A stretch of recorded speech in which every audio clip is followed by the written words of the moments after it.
মাছ চাষি ভাইরা দেশ এবং প্রবাস থেকে যে যেখান থেকে বসে এই ভিডিওকে লক্ষ্য করতে পারছেন, আশা করছি মহান আল্লাহর শ্রেষ্ঠ রহমতে আপনারা সকলে ভালো এবং কি সুস্থ আছেন ভাইরা। তো আজকে ভিয়েতনামি শোল মাছের পোনা নিয়ে আলোচনা করব। তো আপনারা অনেকেই ফিট খাইয়ে কোন মাছ চাষ করেন, দেশি শোল না ভিয়েতনামি শোল?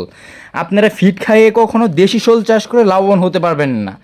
দেশি শোল কখনো ফিট খাবার খায় না, কিন্তু অল্প ফিট খেয়ে খাবার খরচ কম খাবারে যদি লাভবান হতে চান শোল মাছ চাষ করে, তাহলে আপনাদের জন্য সেরা পছন্দ হতে পারে ভিয়েতনামি শোল।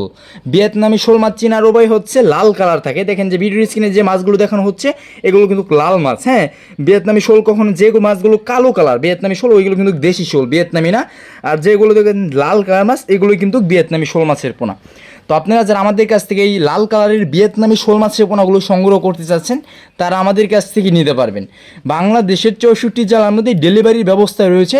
এর পাশাপাশি আপনি চাইলে আমাদের হ্যাচারি থেকে এসে দেখে শুনে নিজের হাতে মাছের পোনা গুণে শুনে কোয়ালিটি সম্পন্ন মাছের পোনা আপনারা ওইখানে নিয়ে যেতে পারবেন ভাইরা।